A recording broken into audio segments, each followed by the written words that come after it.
Okay, guys, I wanted to give a quick Super Megaforce related video here.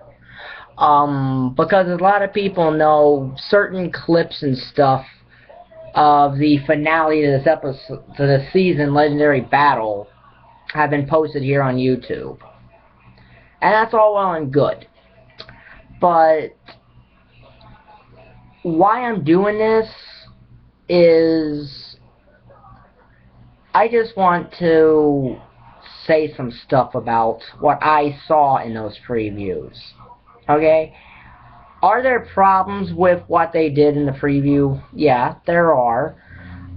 But I've said this, Super Megaforce's biggest problem is not necessarily episodes.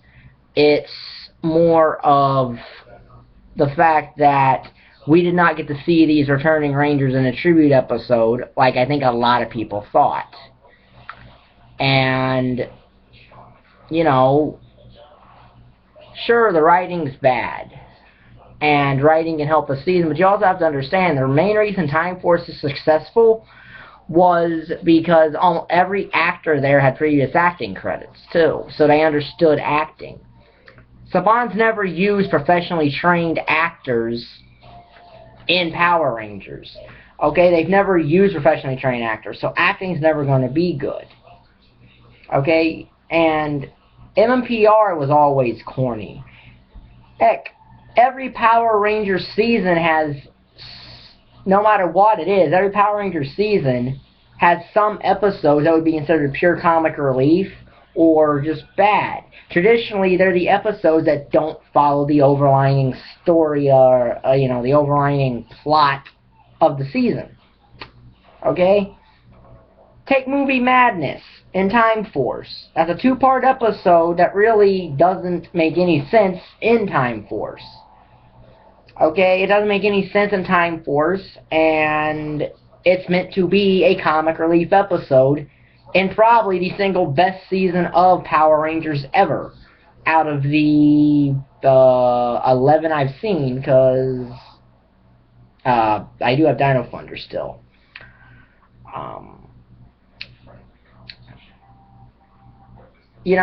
And there are some edits in that, so unless you've seen the full episode, which I haven't, I'm going to wait till I see the full episode to give any thought on it.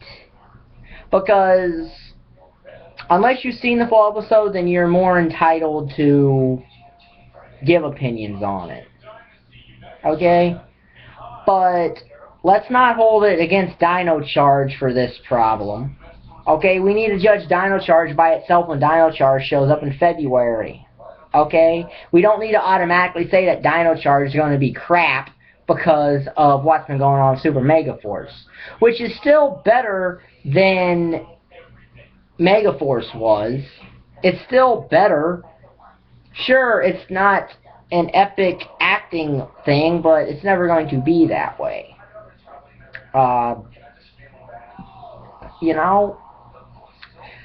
Looking back on MMPR like I did, it's corny. Power Rangers is a stock footage slave. So, Power Rangers has never really explained a lot of stuff anyway. Okay? They never explain Zoran's backstory. Keep that in mind. They've never explained Zoran's backstory at all. So why should you expect any explanations from anything Power Ranger related when Saban has never explained anything? Time Force did the best job at explaining stuff, but even then there are some plot holes in it. There's a few small plot holes in it, such as how Alex came around and all that. They never technically explained it. And sometimes that's the beauty of things, because it's leaving to your interpretation. Sometimes leaving to interpretation is better than explaining, if that makes any sense to people. Okay, I'll tell you why I'll also explain why Orion does not use the Titanium Ranger key. There's no Sentai counterpart of him. Because there's not a Sentai counterpart of Titanium Ranger, he's not going to be the Titanium Ranger. ever. They're only going to go by Rangers that have a Sentai counterpart, which the Titanium Ranger does not, because as everyone knows, he was an American-made Power Ranger. That's why Ryan's not in Lightspeed Rescue too much, other than the actor, but that's why he's not morphed often, because that was all new footage, not Sentai footage. Also, I doubt Power Rangers even has the budget it used to have. Think about it. Fox gave it a massive budget when it was on Fox. Fox gave it a huge budget so they could do more. Disney had a huge budget, so Disney could do more of Power Rangers because it had the budget to do so. Nick is owned by Viacom. So Viacom may not put much stock in Power Rangers outside of being just a kid's show, so Viacom is not going to fund it that much. Okay, Viacom's not going to fund it that much. Viacom probably puts all the money they require to Nick into all the original shows that Nick's got, all those original sitcoms and SpongeBob, since SpongeBob's on that channel like every day for like 3 or 4 hours a day. So you're never going, you know, budgetary things have a lot to do with any TV show, but, you know, that's the way things are sometimes. So, you know, people can interpret many, and also, they don't need to explain any of these Rangers' powers other than Tommy. Now, I am going to say, that I've not seen Samurai, I cannot say if the Samurai Rangers still have their powers or not. I haven't seen that show yet. But I do know this. Out of the returning Rangers, all but one of them doesn't need explaining. And the one that doesn't need explaining, and the one that does need explaining is Tommy. The rest of them don't. Take TJ and Cassie. Okay? The turbo powers were destroyed. Okay, the turbo powers were destroyed. The space powers were not. This is established in 2 to the 10th power and Forever Red that the space powers still work, and presumably, since we've never saw them, TJ or Cassie, give those powers back to Andros, presumably they still have the Astromorphers and they still work. Okay? Let us move to Leo, Damon, and Corone, who, yes, Damon and Corone are a tad bit wasted in that clip. I admit that. But maybe they're just doing it for fan service so fans can see them again. People do weird things sometimes in life, you know? But let's talk about the 3 Galaxy Rangers, okay? The only explaining you need to do about the Lost Galaxy Ranger, which you're not going to do, is how Corone has the power when Kendricks is alive again. Keep in mind, they never explained that either. So it left a gaping plot hole and they never explained it. Because I guess they wanted to leave it up to interpretation, but they never explained it in the Lost Galaxy. So a lot of the beloved seasons, Saban has never really ever explained. They've been very bad at explaining things in general in Power Rangers. So not explaining anything does not necessarily mean much because they do it all the time. They do it so much that it's commonplace for them. But the Galaxy Rangers' main power comes from the Quasar Saber, which they always have when they're morphed. So as long as the Quasar Saber has never lost its power, which it hasn't, as it's been established constantly, those powers don't need to be explained. Like I said, there's a thing with Corone, but I'm guessing because she was allowed to wield the saber, that either her or Kendricks can pull it. Then let's talk about Carter and Dana from Lightspeed Rescue. Lightspeed Rescue never lost their powers, so you don't have to explain where their powers come from. They never lost them. Ever. You know, their powers were never lost. They just turned into a Morpher, but it's showing Forever Red and Time for Lightspeed, and the Morphers still work. So the powers still work, and they don't need to explain that. And Wes, his power comes from his DNA that's locked to the Chronomorpher. So that doesn't need explained either. Like I said, Tommy is the only Power Ranger that needs explained. And if you explain it, and if you come up with the only logical explanation anyone can come up with as to where the Green Ranger power come from, kids would be confused about it. Because logically, the only way he could be the Green Ranger would have been somehow to go back to wherever that evil Green Ranger is, or that was, again, the second Green Ranger made, and get the power back that way. That's too convoluted and too complicated for kids to understand. And you have to understand that we're dealing with a kid's show. Power Rangers always been a kid's show. Okay? Did it take chances sometimes? Yeah, but that's because networks let it take chances. Nick's not going to let Power Rangers take a lot of chances. So, I think once we get into the final 6 episodes, these episodes might improve, because generally when you get near the end of the season, when the final story arc begins, Power Rangers normally has very good episodes when they're in the final story arc. Take Ninja Storm. I said this in my Ninja Storm review. The middle of Ninja Storm is not good. It holds it down from being a great season to an average season because it starts good and ends good, but the middle, you know, the middle of the sandwich, so to speak, of Ninja Storm isn't the greatest. Also, you know, Power Rangers can't produce episodes constantly like they used to.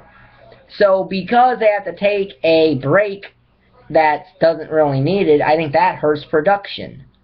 Because they'll use the break to film the other episodes, and thus the other episodes will be rushed.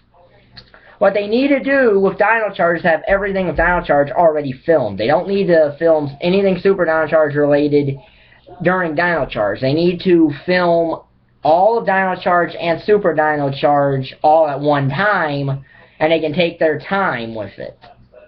Okay, and they can take their time with it.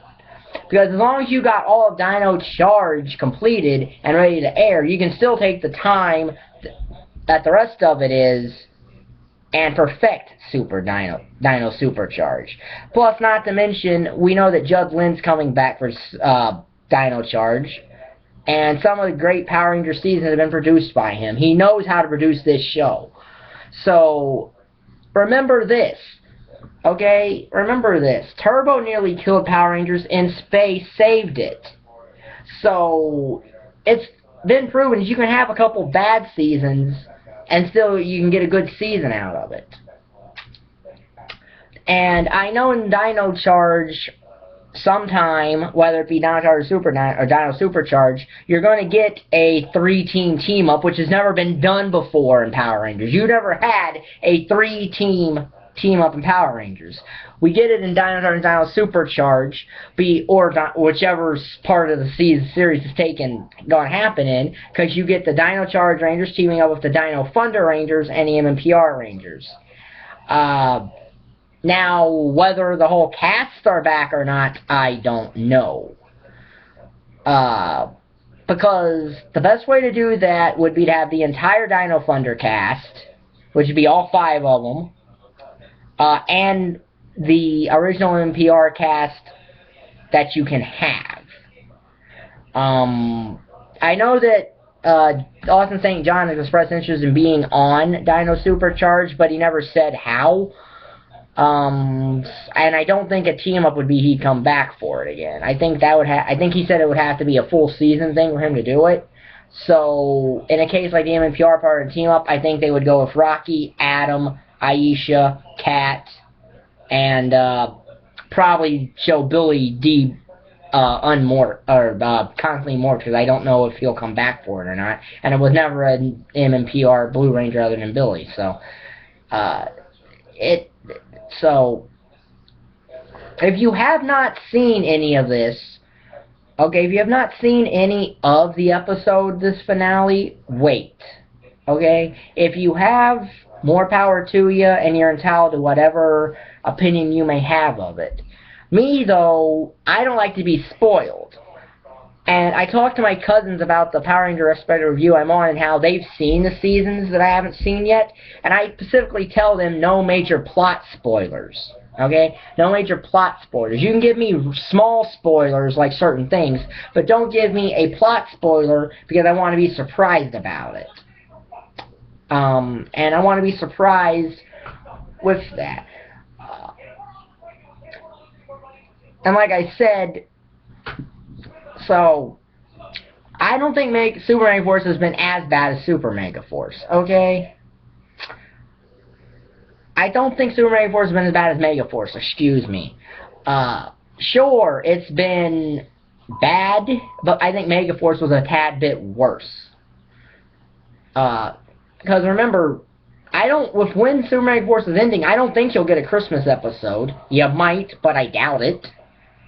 But you probably will, I don't know. Power Rangers needs to not do them, but they do it because, again, it's a kid's show.